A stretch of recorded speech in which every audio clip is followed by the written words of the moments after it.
Today we're unboxing two statues of the legendary 4th Hokage, Minato Namikaze, with one bringing to life him protecting his newborn son and the other completely wrecking Obito as he assaulted the Hidden Leaf Village. When I was younger, Minato was easily one of the coolest characters in Naruto. The guy was fast, he could teleport, he had a cool outfit, and he had spiky blonde hair. Who doesn't like characters with spiky blonde hair? As I've gotten older, been married for 11 years, have my own kids, this guy is beyond legendary. In one single night, this father protected his son from exploding, saved his wife, reunited his wife and newborn, teleported a tailed beast ball, figured out how Obito's abilities worked very quickly, wrecked him, releasing the control over the Nine Tails, summoned a frog to prevent another tailed beast ball, teleported Nine Tails, summoned the Death Reaper, and probably more. If I missed anything, let me know in the comments. Without delay, let's take a look at these two epic statues of the legendary 4th Hokage. Also for this video, we're giving away this Minato minifig as well as the 3 cards behind it. I will select a winner in a few weeks and pin your comment to the video. The first statue we'll be unboxing today is made by Burning Wind Studio, and I gotta say I love the artwork that's on the front of the box as well.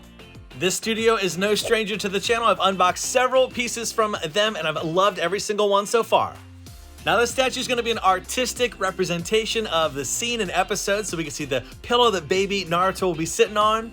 The hand of Nine Tails is just bursting out of the ground, about to grab him as well. And so again, this is not a scene-accurate statue, more so an artistic interpretation. And there we have little baby Naruto.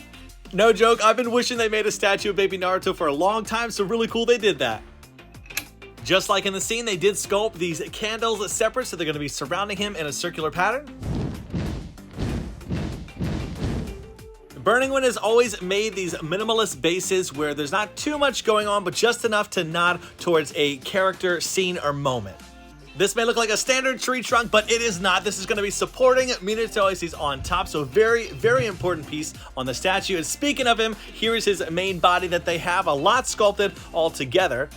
Great job all throughout with the way that they captured the color. There is this little notch on his kneecap where an effect will be keyed into later with a square steel rod. Usually they're like circular pegs, but the cloak is always amazing looking. I love this. As I mentioned before, he has a cool outfit, and of course the white cloak with the flames on the bottom is what leans towards that. So here's a little indent here. We'll go over what that is later too. As you may have noticed, he does have that steel rod near the booty section. That's what's going to key into the tree trunk, and it gives him the effect or look like he's in midair. Here's the effect piece that I talked about before. So this is actually going to be an extension of a Rasengan that's going on in the statue.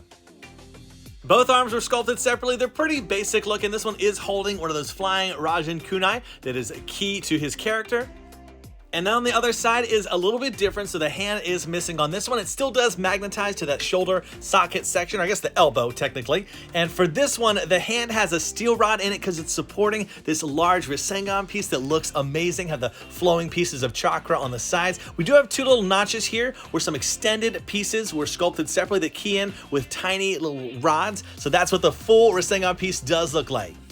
For anyone that plans to buy this statue, I did have to use some blue tack to make sure that the hand stayed in there. It was a little wobbly without it, but here's the main head sculpt for him. Does look extremely good. One of 2 head sculpts they included. Now, to be honest, this was the one that makes the most sense. They also included an Edo Tensei version, which makes completely no sense for, obviously, the scene they're trying to bring to life.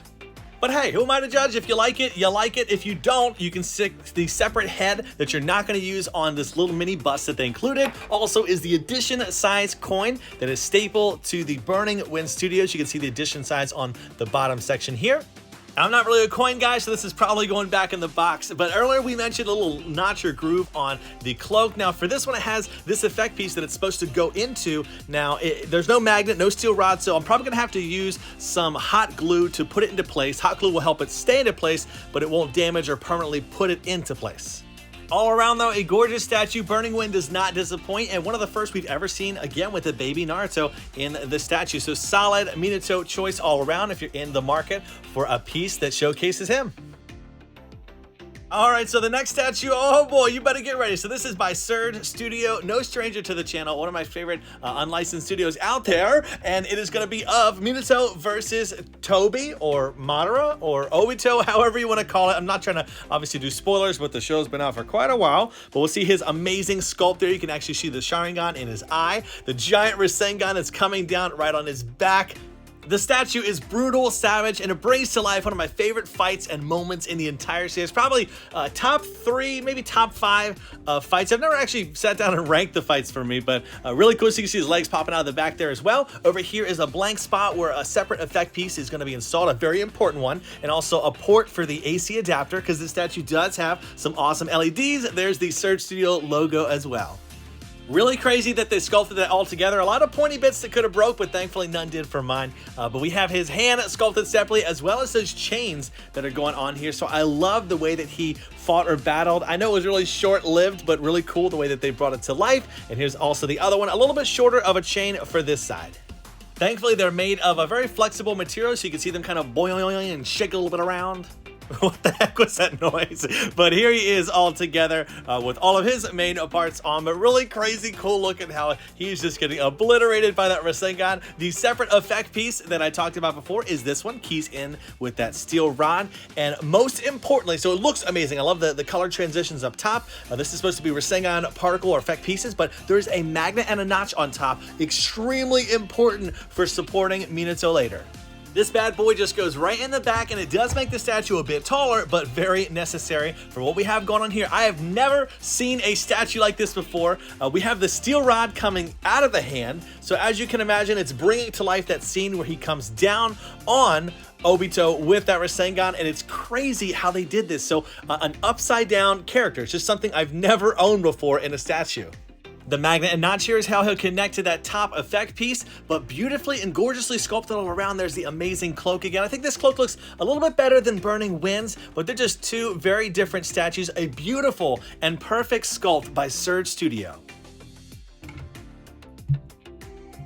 For these, I always go extremely slow and careful to make sure nothing breaks. And again, this is really going to extend the longevity of the integrity of the statue to make sure that it doesn't lean over time. It's going to keep him upright and strong. Sculpted separately is one of his kunai, and I gotta say this is one of the best sculpted, like, to scale versions I've seen. Has that little magnet on there as well. With that in their place, I'll show you the edition size plaque, a staple to Surge Studio. It's like a metallic card with the silhouette of the statue and the edition size on the bottom. So 220 made, not that many around the world. And then also, if you know me, I love my cards and my statues. This one I had going with my Hokage statue by Cloud Studios, but it's got to go with this one. It's way too perfect. It goes too well. It's my M&T graded black label Minato, definitely a gem in my collection. And also, here's a closer look at the cards that we're going to be giving away in this video. Again, just comment on the video. I'll randomly select somebody, pin your comment when I do select the winner. So don't be falling for any of those scams out there. If I pin your comment, you'll know it's legit. I did mention before that there is LEDs for this statue. Now, here's the AC adapter that powers that. And I will say, in the dark, they look amazing, bright, and vibrant. In person, with the lights on, not so much. So a little bit deceiving here, but nonetheless cool they have that option. A very unique statue that I can happily say is being added to the collection long term. And so if you enjoy these two videos, I know you'll enjoy this one of Gaara, a holy grail. And so as always, I'll see you in the next. Do what you love and love what you do. Bam out.